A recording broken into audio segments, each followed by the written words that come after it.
Hello, everybody, and welcome to the Fox and the Dragon Show. Once again, sorry we've been so inconsistent. Just kind of personal stuff has been getting in the way, and yeah, we're here now. We're gonna be talking some card games. So my other half, possibly my soulmate, more than a woman to me, it is the dominating D. Say hello. Yes. Say hello to Hey everyone. everybody, how you doing? All right, so let's get right into it. So what are we talking Yeah. about today? Today we're talking about two living card games, I guess they're called these days. Legendary and Sentinels of the Multiverse, Yeah, I keep which are thinking it's apparently Sentinels of the tongue twisters Universe, for like me. it's He-Man Masters of the Universe or something. Yeah, So do you want to explain a bit what a living card game is? no, I don't. A living card game. It, That's it. That's the show. Okay. Here's my thing with it's like kind of like a deck building game in that I except I don't have to buy booster packs and everything for it. Everything comes in the set itself, and those are the cards you're going to use. Right. Um, Fantasy Flight is renowned for doing it, and generally how it works. I play two living card games from Fantasy Flight, and that's the Game of Thrones, and that's the Warhammer Fantasy. And yeah. basically, what you do is you buy a set. You have everything you need to play. You actually don't need to buy anything else if you want to play the card game. But there are expansions There and are everything that you can expansions. purchase to add to the game. So, unlike Magic, where you have to buy cards and hoping you're going to get the good one or buy singles, you literally know what everything is coming with, so you can plan your purchases rather than buying random or having to trade or having to go and buy singles. So, yeah. So first thing we're going to talk about is Legendary, correct? Marvel's Legendary. Yeah, Legendary. Legendary put a nice little twist on it. I like. They actually have a board with theirs. Um, you have your villain or mastermind in the case. In this case, you have a scenario. So they run it very much so like the comic book would be. So once again, you have your mastermind. Your scenario dictates what occurs. You have your villain deck, and then you have your heroes deck. You start out basically as an operative of Shield, and so you have six Shield cards, 11 I think total in your starting deck, 12, sorry, in your starting deck. Uh, Eight of which to buy with, four of which to fight with, which aren't worth fighting with, and you just kind of purchase the heroes that you want to use and build up your hand. Uh, yeah, that's the board right there. Um, So before you go any further, when you buy the box, do certain heroes have a deck or Yeah, the heroes that come in the deck, the box are all in there. Uh, so you've got Captain America, Iron Man, the Hulk. Then you have Wolverine, Rogue, Emma Frost, Cyclops. The whole X-Men team, the whole Avengers team. and those are all separate decks Deadpool is or in there. so are those all separate decks or do heroes kind of always have one deck? There's separate heroes because what you're going to do is you're going to take all the heroes and you're going to mix them up into one hero deck. And then across the bottom there, where you see the Shield headquarters, you'll lay out five off the hero deck. Those will be the ones you purchase, and that's how you build up your hand with what you purchase. And each one has an ability that kind of helps the other. Gotcha. And it's a co-op board game, so let me ask you: does someone play the villain, or is it strictly on a random basis on how the villain works? It's completely on how the deck is worked. No one plays the villain, so it's when you read your scenario, you choose your villain, and as you read your scenario, the scenario says, okay, you want to use these villains and these villains, and if you pick this mastermind, you want these villains, and all those go into the villain deck. Some of them call for, if you see the little explosion one kind of up towards the top there, those are civilians. Sometimes it calls for civilians to be put in the villain's deck. When those come up, they tend to go under a villain. It's also another way of getting a point. All right. So once you know how that works up, how do you win or lose? I notice there's wounds, and I also notice there's bystanders. So is there a way if the villain destroys the city, you Okay, lose, or if you die, you it lose? depends. Once again, it depends on the scenario playing. Wounds are just there to gum up your hands. Bystanders, which I would call them civilians, they're bystanders. Bystanders are points, so they don't mess with your hand at all, really. But wounds will actually go into your deck as you're building it to give you crap in your hand every once in a while. To win the game, each scenario has a sort of end result there. Some of them is Some of them are if so many certain types of villains escape, or if so many bystanders are kidnapped out of the game, make it off the board. Uh, Sometimes you have what is the scroll, where you actually get your heroes added into the villain deck as well, and it says if 8 heroes go into the escape spot, then you've lost the game. The only way that you actually win the game is you have to hit the mastermind 4 times.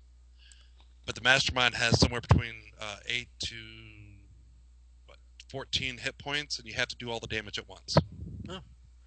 So how difficult would you say this game is? Is this something that anyone can pick up and play, or is this? Anybody can pick it up and play it. Yeah, anybody can pick it up and play it, and it's relatively easy, and it does a great job of moving between. Wow, that was so easy! I can't believe y'all were talking about how hard it was. To oh my God, what are we doing?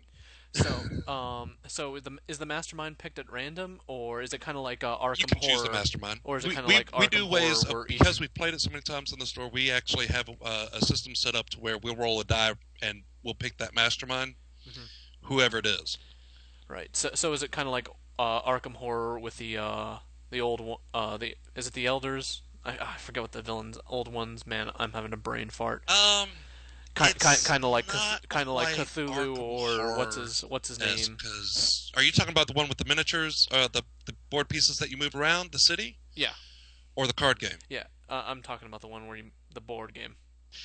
Uh, you have no miniatures to move around. You just have what's in your hand, and everything's done Uh, right there. well, Everything I'm that you see I'm there with the talking about five picking the. spots above the headquarters is the city scenarios that each villain moves through. Some of them get pluses and minuses moving through those. And then above, top left of that is where they escape to. And notice it's called escape villains. And then you have the scheme twist, which you have so many scheme twists in the villain deck. Sometimes they'll pop up, and you have to read what the scheme twist says. Master Strike will give the mastermind an ability to attack. Is It runs much faster than Arkham Horror does. Arkham Horror can take you what, three Hours. Yeah, hours? it's usually my. I think my shortest game clocked in at like an hour and a half. You can do this one. You played it quick, and I'm thinking you missed something. Our versions of Arkham Horror, man, you're looking at almost, well, okay, maybe about 2 hours. This one, 30 minutes to an hour, if that.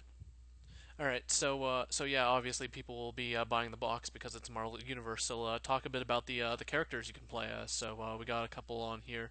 My Deadpool. favorites when I pick it, there's Deadpool. I love Deadpool in the simple fact of how random he is. It's Deadpool, and he's either going to help you or hurt you, and which still kind of helps you somehow, I imagine. But um, I'll give a quick run over of the card. If you look in the bottom right hand corner, you see the golden disc there. That's how much he costs. So you need to have 7 coin or 7 points worth of money to spend on him. The over to the left is uh, how much damage he does.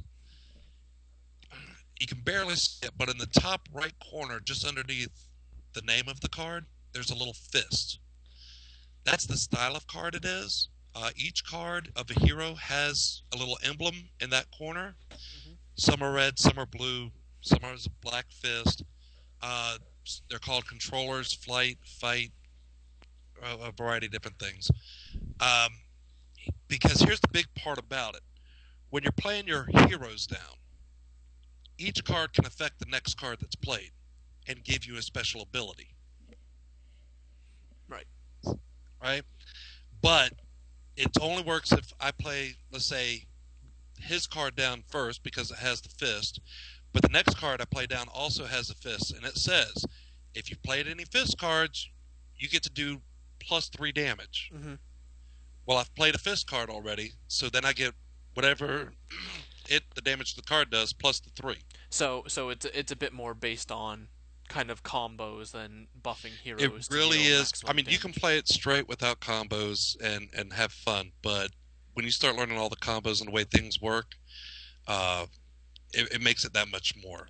Right. So I'm going to move to Emma Frost. So these I card love Emma. both the cards kind of look different. So Yeah. Well, this one is she has the little. She's an X-Men that's notated up in the upper left corner. Below that is the style of card she is. Notice I said blue, red. That's the blue marker. Uh, she doesn't do damage. This card's only worth one additional money, basically. However, her bonus is that she allows you to draw an additional card. So you get enough Emma Frost in your hands, and they vary. It's not all. That's all her style of cards. She has other ones that allow you to draw cards, other ones that do damage and everything. Each of the cards are kind of stylized towards the character that they're supposed to represent. Emma Frost, of course, liked money, and everything was diamonds, uh, and that's sort of how her cards steered towards, I should say. Right. So, are there bonuses for building specific theme decks or using specific theme decks? Like, for example, if you unite the X-Men, or you unite the Avengers, or unite the Fantastic Four, is there kind of special? There's really no specific bonus if you have any one just style, except that they tend to work a little bit better, if that makes sense. Right. The X Men cards, because they're supposed to be teamed, all tend to work well together, as opposed to having Avengers, Deadpool, and X Men. Right. The Avengers and the Avengers themselves with Captain America. Captain America is like one of the big everybody's good card. Hmm. His cards tend to be all about helping everybody. You know, if you have so many different colors of cards that you're playing at the time, then you get to do X amount of damage. Um, with the Emma Frost, you saw she had mostly blue around hers.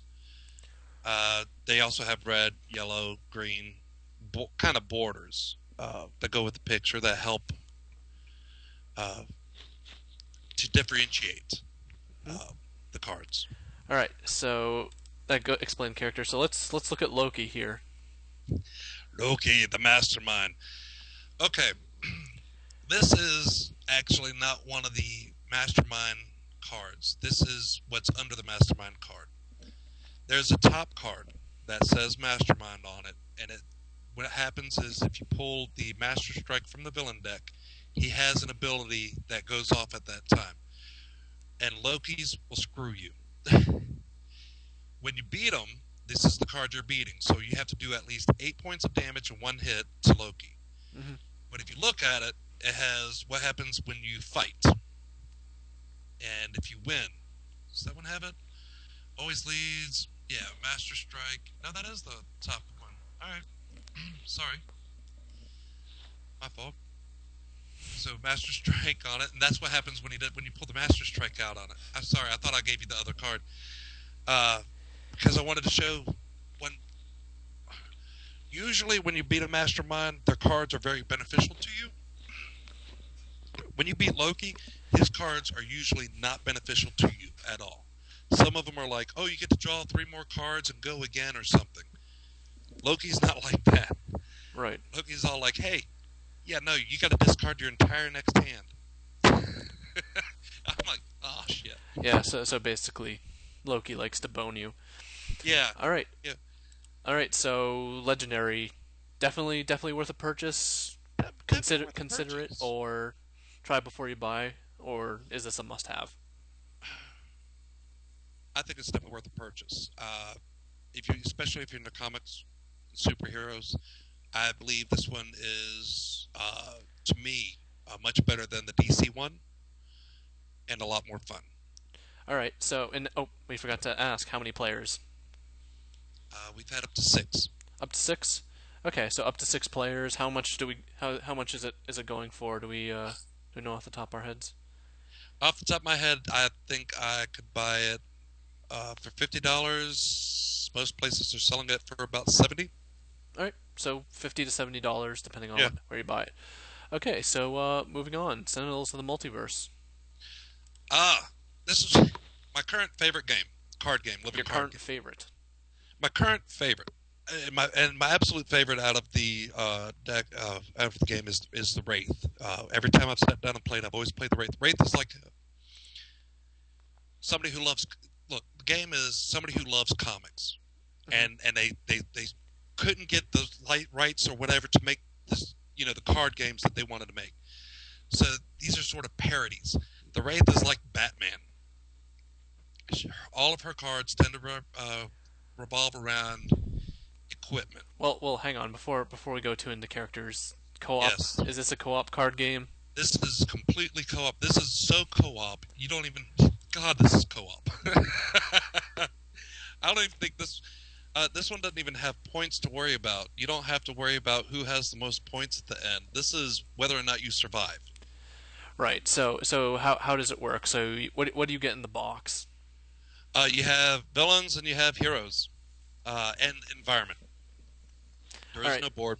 So how many players jump into this when you buy the box? It has settings for, I think, out of the straight box set, it was settings for up to 6 people. If you got the expansions, you could do up to 8 people, and that's too much.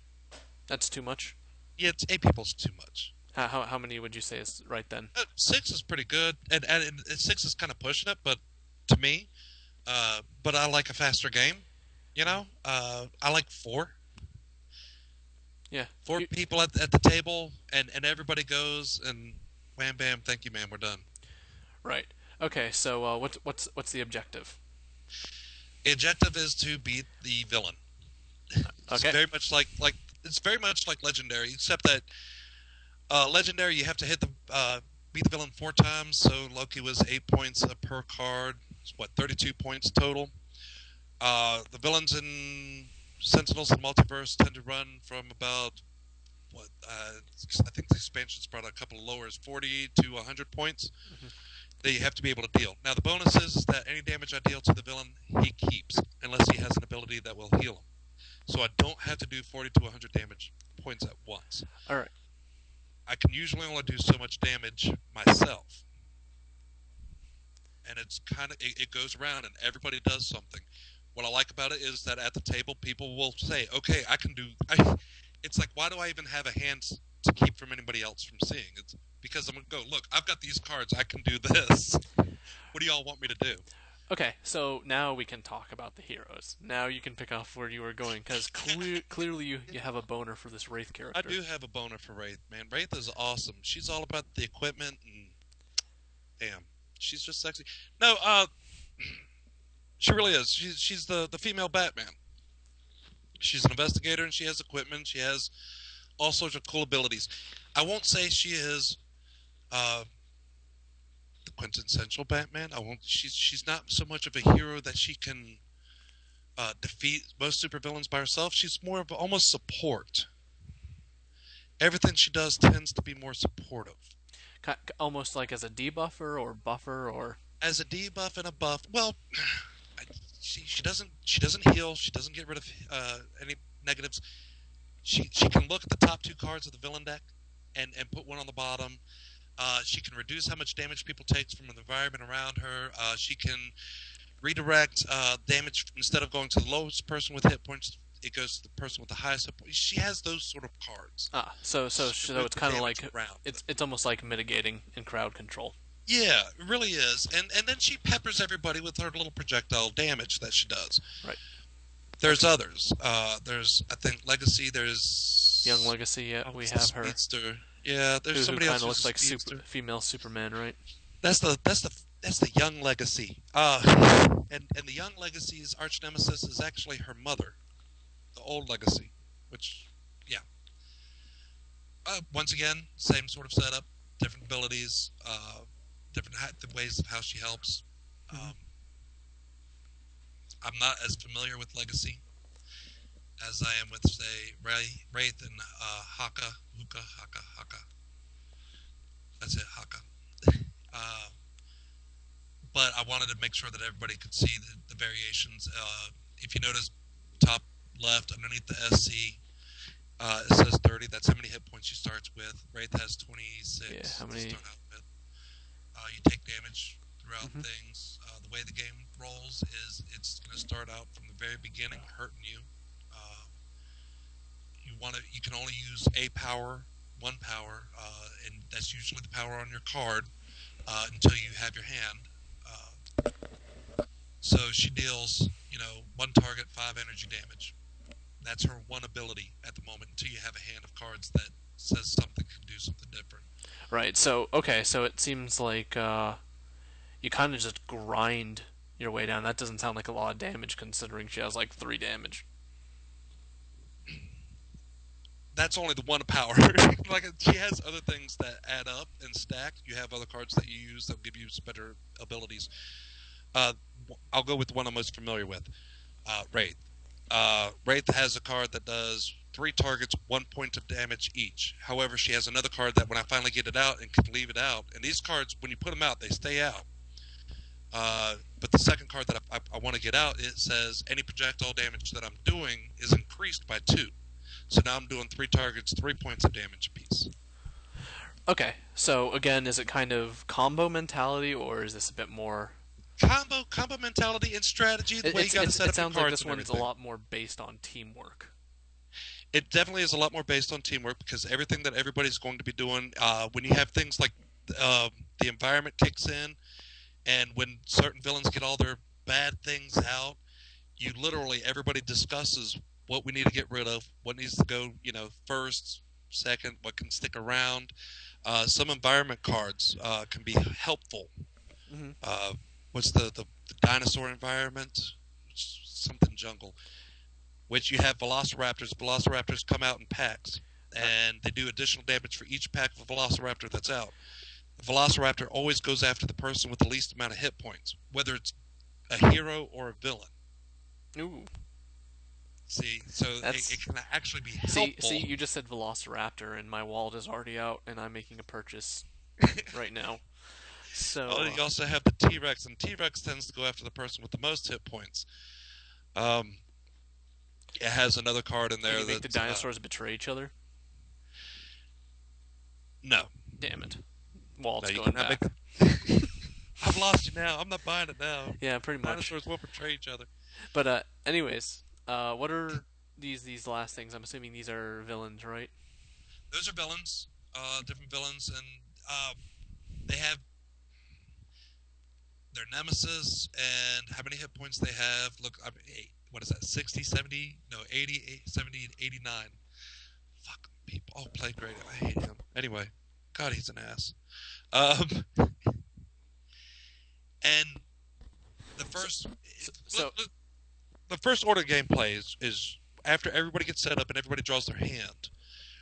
Before anybody else can go, the villain actually goes first, makes sense. and the villain ends up hurting you first, usually.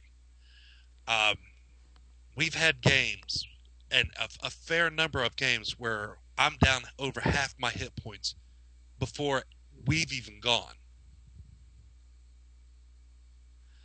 So the villain goes first, and there's a order of the way everything has to happen. Especially when the cards come out, because certain abilities can come out, and when they are activated, they may actually trump what came out beforehand. They're making it worse.